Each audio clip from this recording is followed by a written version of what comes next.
y'all? It's your girl Sierra, aka Little Bit, and you are tuning in on another episode of the greatest podcast of the year, Little Bit of Therapy. If you're new here, please do not forget to go ahead and like, comment, share, and subscribe. Let's get straight into it. So today I will be talking about self-love. Self-love is so important. We always talk about loving other people and other people loving us, but we don't ever take the time to think about what it's like and the importance of loving ourselves. So grab what you need, prepare to release, because it's going to go all the way up with a little bit of therapy. Let's heal it.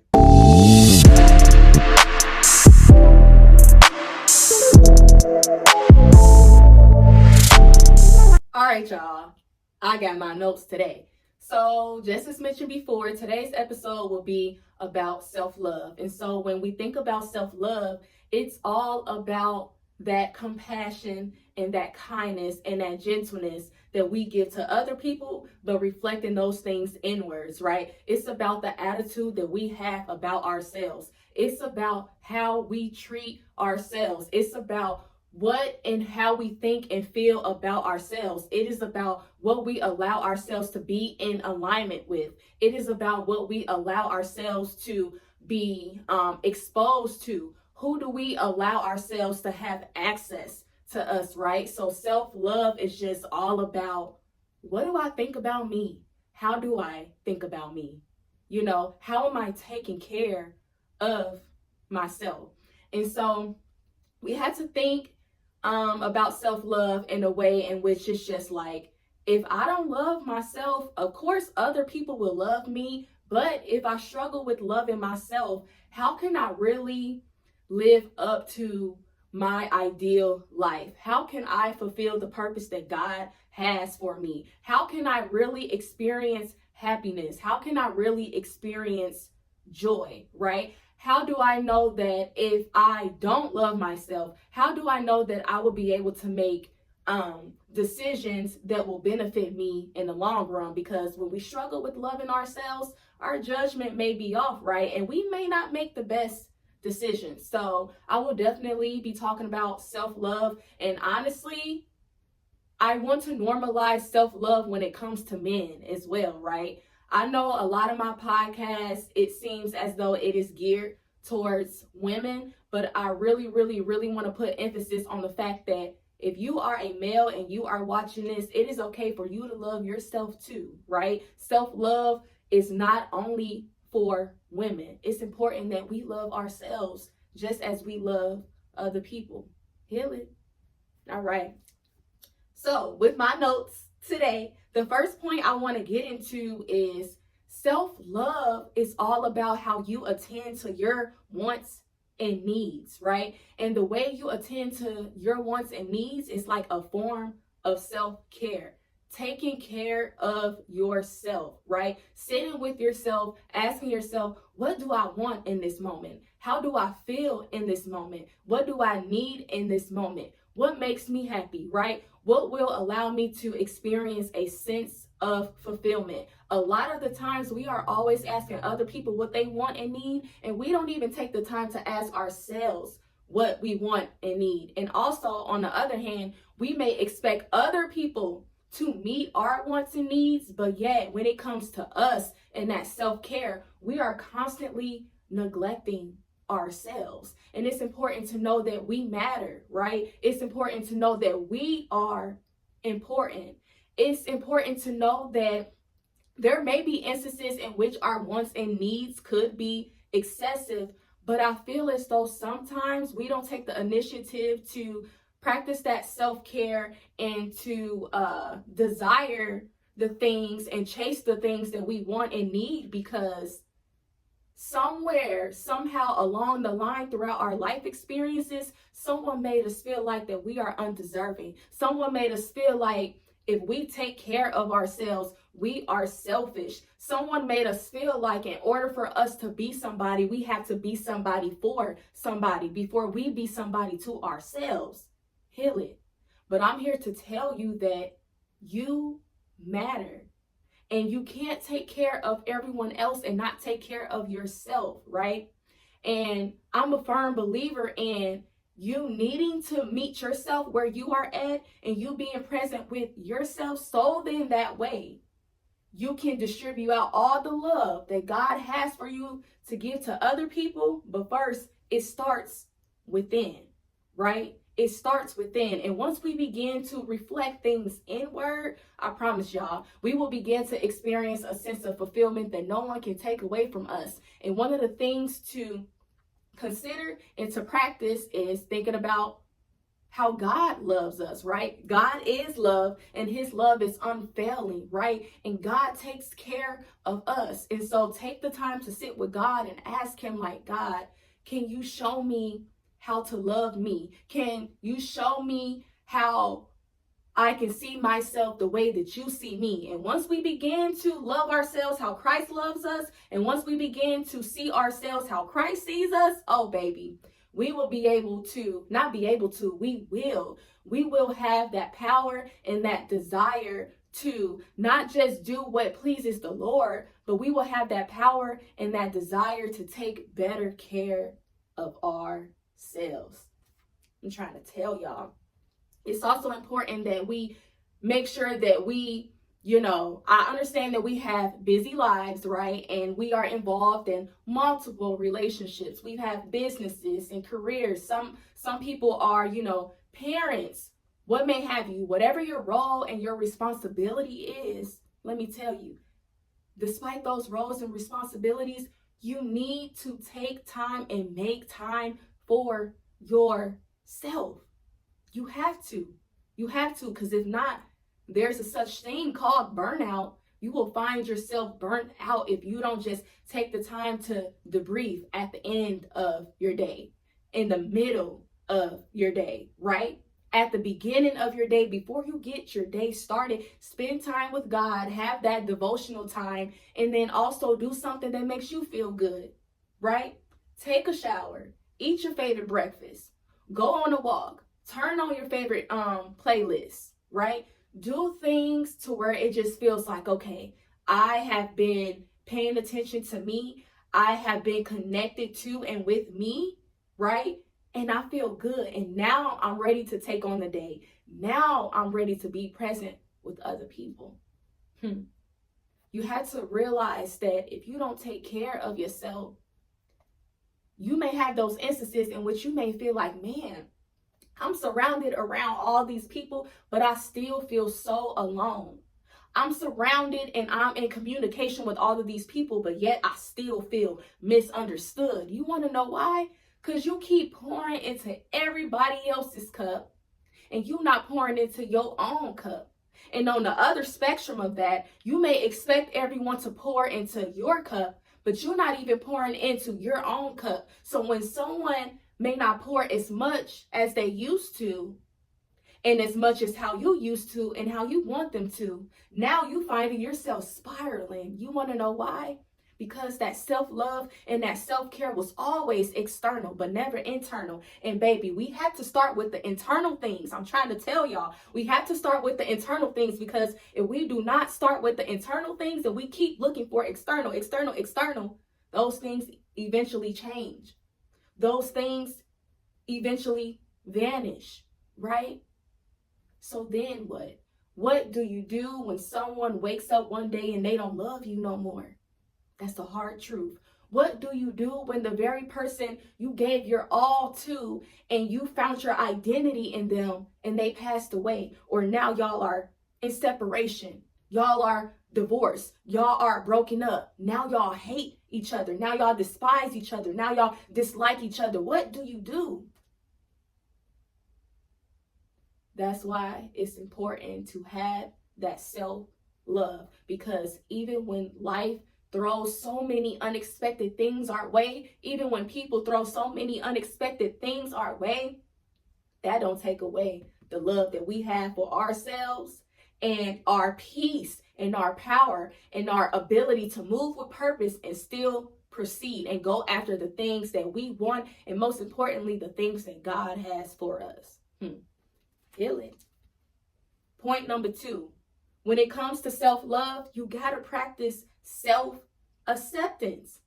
You aren't perfect, but you are worthy.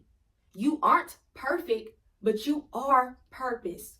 You have a purpose. You aren't perfect, but you are loved. You aren't perfect, but you matter. You aren't perfect, but you are still good. You are still good enough, right? In one of the podcasts, when I talked about rejection and I mentioned how everything that God created, he said that it was good, right? He said that it was good. He didn't say, okay, that's good enough. He said that it was good. So guess what? Because God created us and he said that we are his masterpiece, he said that we are his prized possession, he said that we are good. Listen, no matter what you lack, you will always be good in God's eyes. And since you are good in God's eyes, human eyes can't outweigh that, right? I'm not going to sit up here and say that rejection doesn't hurt, and I'm not going to sit up here and make it seem like you need to love every part of yourself, like forcing yourself to, but it goes back to asking God, how do you see me? Teach me how to see me how you see me. Teach me how to love and accept myself the way that you love and accept me. And I guarantee all those different flaws and all that you can constantly identify about yourself, baby, that ain't gonna make or break you, because you know the creator, who is God, and you are his creation, and everything that God created is beautiful. Everything. It doesn't matter what people said. It doesn't matter what people done to you. It don't matter what you said and done to yourself. You are a beautiful creation, right? And we have to stop constantly focusing on the things that we lack. We have to stop constantly focusing on the things that we don't like about ourselves. How can we, help me, Holy Spirit, how can we grow to accept ourselves when we are constantly rejecting ourselves by emphasizing the things that make us just feel so shameful, so guilty, so distraught, so embarrassed, so blah about ourselves? Honestly, feeling so blah about ourselves, feeling just so down about ourselves. Heal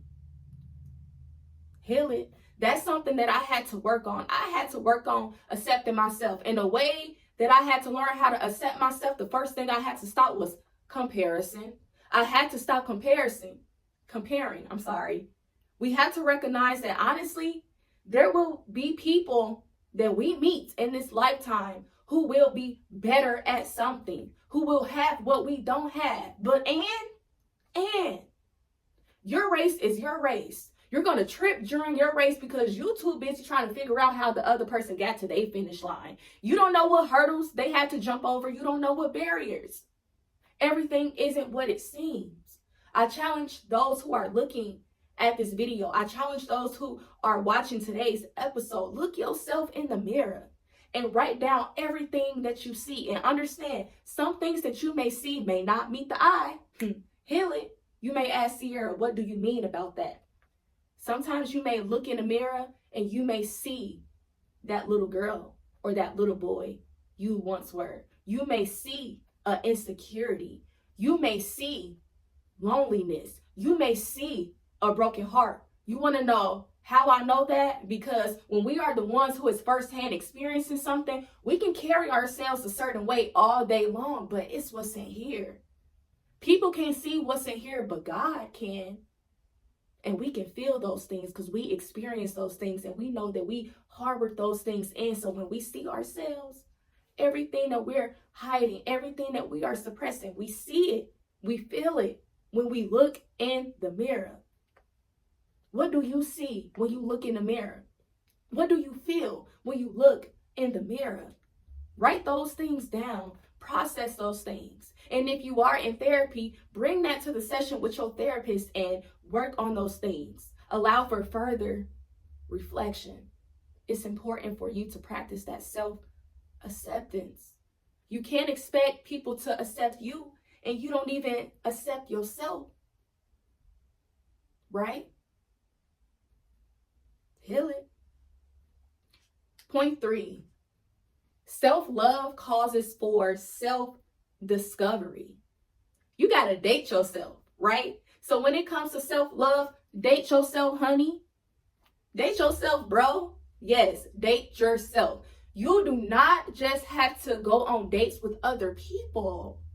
Part of that self-discovery is sitting with yourself, and stop constantly feeling like you can't sit with yourself and heal it. You probably feel like you can't sit with yourself because if you sit with yourself, you're gonna be caught all up in your thoughts. And if you be caught all up in your thoughts, you don't trust the fact that you'll be able to handle and face the things that you've been avoiding. Yeah. And so you cope by looking for love in all the wrong places, drinking, smoking, doing addictive things, right? Constantly trying to be surrounded and involved with someone, finding yourself busy, always trying to be preoccupied with something because you don't want to sit with yourself. Do you think that bad about yourself to where you can't sit with yourself? Sit with yourself. Yourself needs you more than other people need you. You need you. You need you. God needs you. God needs you, right? He needs you. So then that way he can position you, right? And then all of the things that you are involving yourself with and in as a coping response of avoidance, he will purify those things and you will be able to get those same things, but get it in a healthier way. Get it in a way in which you don't have to settle. Get it in a way in which you don't have to avoid. Get it in a way in which you don't have to pretend to be someone that you're not. Heal it. Another thing, when it comes to practicing that self-love and sitting with yourself in order to have that self-discovery, that will help you know what you like and what you dislike, right? That'll let you know what are your deep-seated values and am I living a life that is in alignment or not in alignment with those values? It'll help you recognize and know what you believe in. It'll help you with your fears, with your dreams and your aspirations in life. And another thing, you have to know that who you are when you were a little boy or when you were a little girl, you are not that little boy anymore. You are not that little girl anymore. Who you were as an adolescent, that isn't who you are now. We are constantly changing. That's basically what I'm trying to say. We are constantly changing. So understand the things that you liked and the things that you disliked, your values then, your beliefs then, your interests then, versus now it's going to be totally different. And it's okay to change your mind. It's okay to change your mind. And guess what? Another part of the self-discovery will help you recognize that there is more to you than you think. And because there's more to you than think, and because there's more to you than you think, guess what? There's more too. There's more to life than what you think. And because life just throws the unexpected our way, we have to be okay with the fact that we won't have everything figured out. We still familiarizing ourselves with adulthood. Honestly, the economy constantly changing, everything changed. But guess who doesn't change? God. He is unchanging. He is unchanging. So it is okay if you're like, man, I went to college and I majored in this, but now that I'm in this post-graduation stage in my life, I don't think I want to do that anymore. Or, oh, I've been doing this in my career for quite some time, but I think I want something else. Or you sitting here watching this episode and you just like, man, this can't be my life. Something must be missing.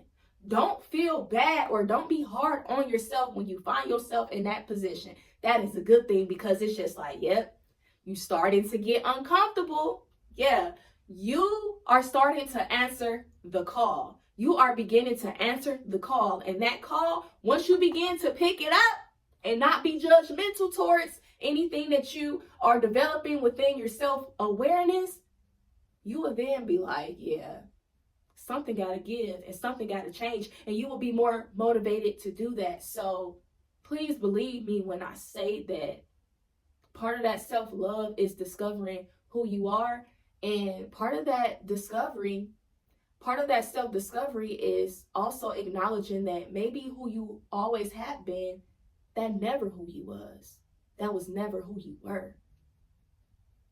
And it's okay to acknowledge that, and it's okay to change. And there's, unknowns when it comes to change, and the unknowns is fearful, but don't allow fear to overpower your faith. Have faith in God, and He'll lead the way for you. He'll lead. Another point, when it comes to self-love, baby, you gotta have boundaries. You gotta have boundaries. As becoming a therapist, and not even just becoming a therapist, scratch that. No, actually, we gonna unscratch that. We gonna keep that and put that in conjunction with me practicing boundaries. It is almost viewed as if like boundaries is the most disrespectful thing.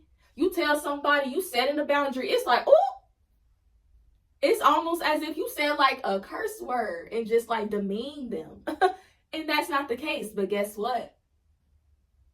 Not only must we set boundaries externally to demonstrate that self-love, we must set those boundaries internally. Yeah, stop pushing past your limits. Stop taking on more than what you can handle. You know you're trying to eat healthier. Put that donut down. You know smoking and drinking is setting you on a path in which you're trying to stray away from, but you keep running into it. Set those boundaries with yourself, right? Those boundaries reflect self-love because it's just like, it goes back to what you allow, what you are allowing yourself to be consumed with. Who are you allowing yourself to be consumed with? Who are you allowing yourself to be involved with? Are you allowing disrespect? Are you engaging in self-disrespect, right? You got to set those boundaries, because once you set those boundaries, it's like, I'm empowered now. It's coming from a place of empowerment, because it's just like, I'm not about to put up with this anymore. I can't take it anymore. I'm not doing this anymore. You're not going to talk to me that way. I'm about to end this relationship. It's unhealthy for me. I'm not about to talk to myself any kind of way. I'm not about to allow myself to be put in situations in which I know it does nothing but hurt me and cause harm to me at the end of the day. That's not self-love. When you allow yourself to be in positions and allow yourself to be with people and allow yourself to be engaged in activities that goes against your values and your beliefs and God's ordained purpose in your life, it is not self-love. It is self-destruction. It is self-sabotage. Ask yourself, what are you doing? What am I doing? What am I doing with myself?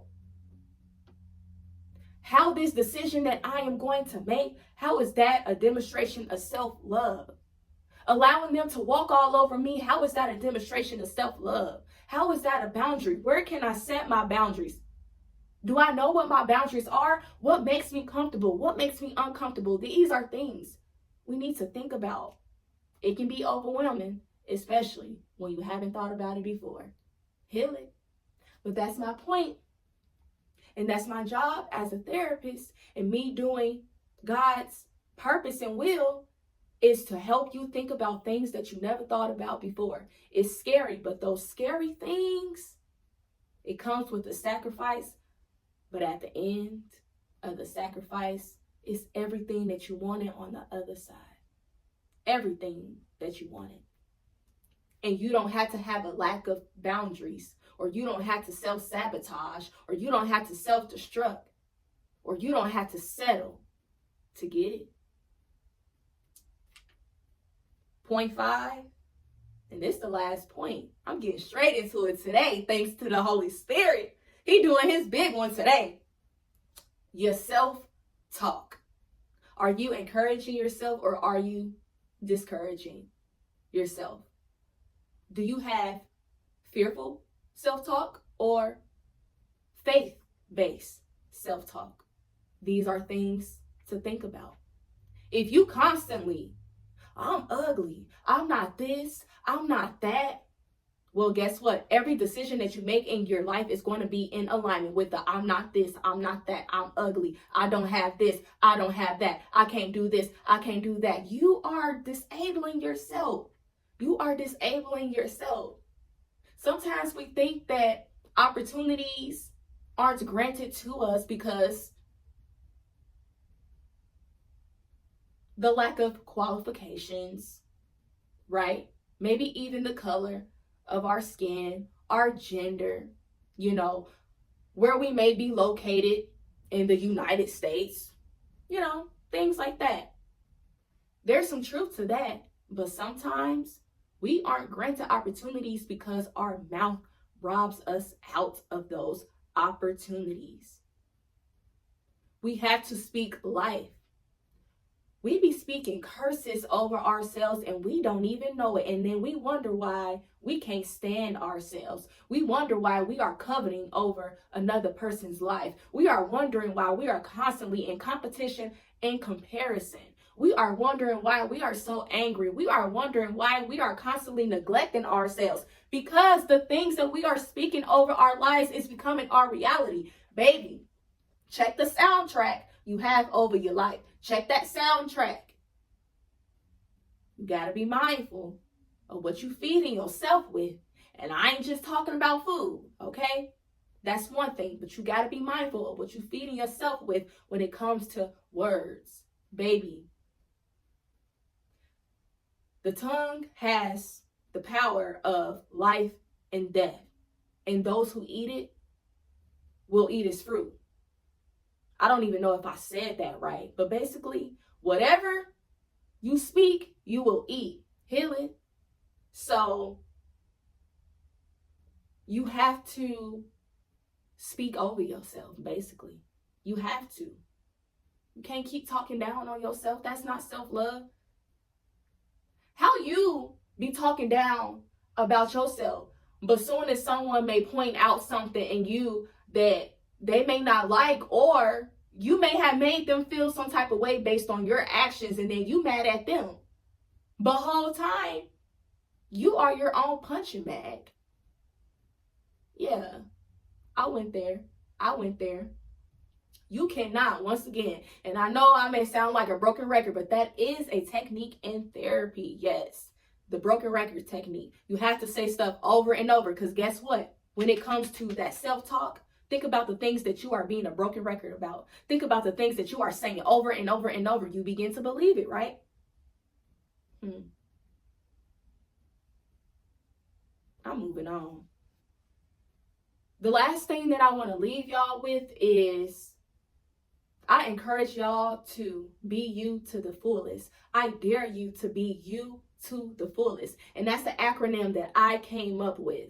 There is an acronym. And so I'm going to go over this acronym, and that's going to be a wrap today when it comes to self-love. The D, it stands for Dear Self. Write yourself a love letter. You deserve it. You deserve it.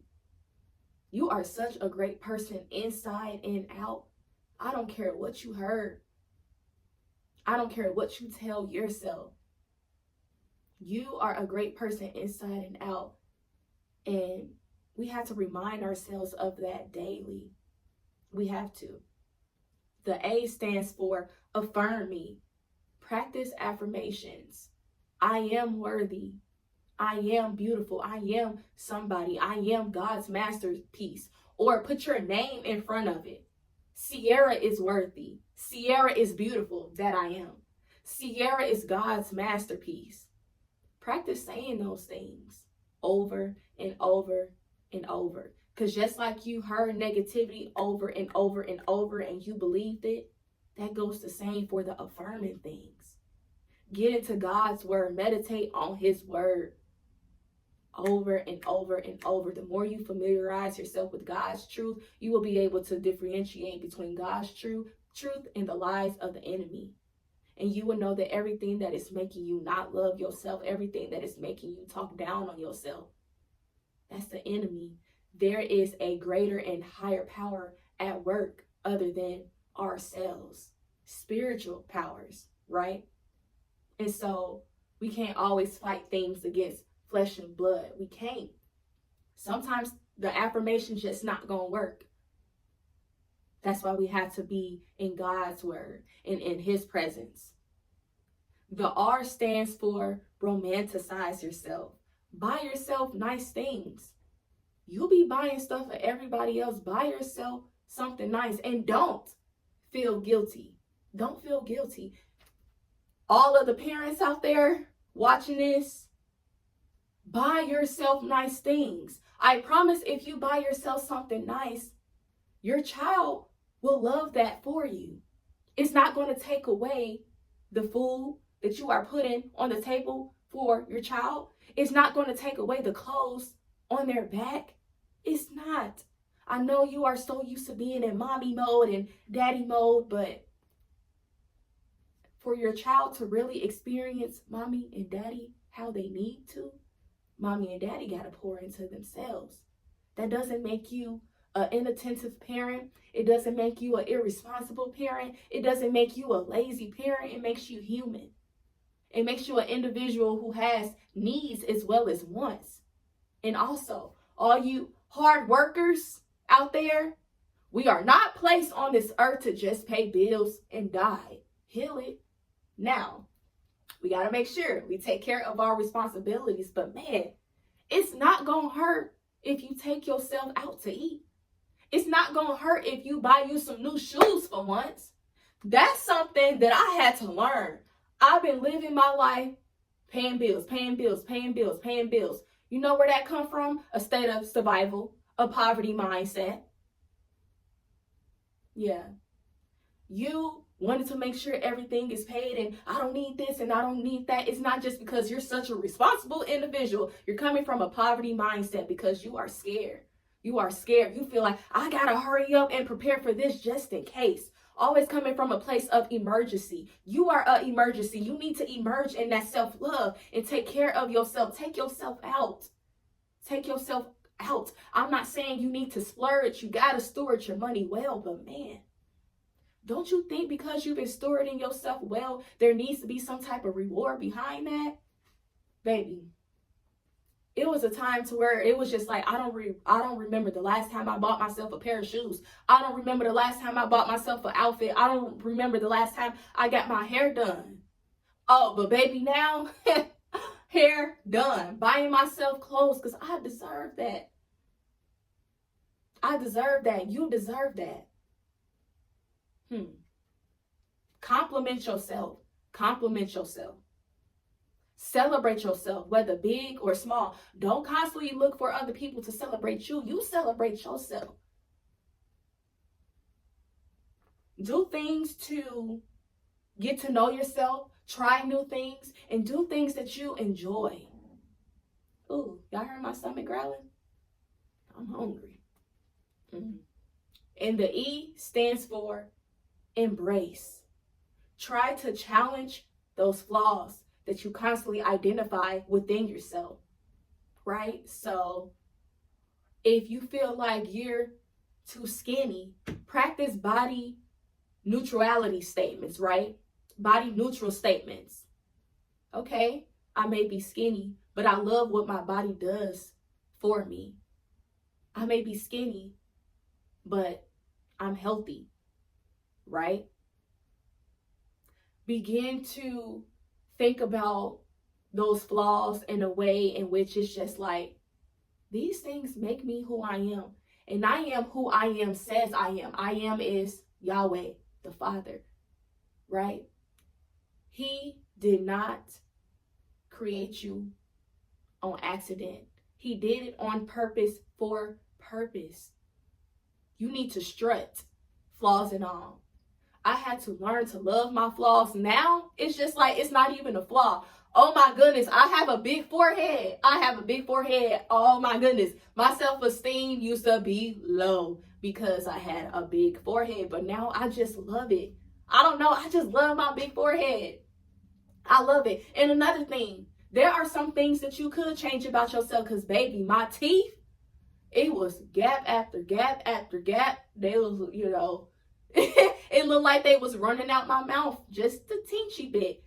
But it's like I always had like a beautiful smile, but like the alignment, yeah, no. So you know what I did? I got my braces and I'll be showing all 32s. So it's okay to change certain things that, you may not necessarily like, but just ask yourself, once I change this, will that make me love myself more? Will that allow me to embrace myself more? Or am I just going to look for the next thing to constantly fix? Right? Will I be fixated on fixing? Heal it. And so when you think about people who get like BBLs and fillers and implants and all that other stuff, some people fix what they want, right? And they be good. And others, they lose that control. You want to know why? Because they found their identity in being the surgeon rather than knowing that God is the great physician, right? Knowing that everything that we dislike about ourselves, God can change that into purpose. He can change that into testimony. He can fill us up with so much love, and we begin to love and embrace those things. And then they allow themselves to be fixated on the next thing to fix, and the next thing, and the next thing, and the next thing. Next thing you know, you can't even recognize who they are. Oh, my stomach keep growling. I'm sorry. But yeah, just practice embracing yourself. Practice embracing new things. Once we begin to practice new things, it's like we instill a greater confidence within ourselves that we didn't even know that we had because we applied ourselves. And this is what it means to practice self-love. Applying yourself. Speaking and thinking kindly about yourself. Showing yourself compassion. Showing yourself grace. Forgiving yourself. Taking care of yourself. Being mindful what you put in your temple. Being mindful of the type of people that you involve yourself with.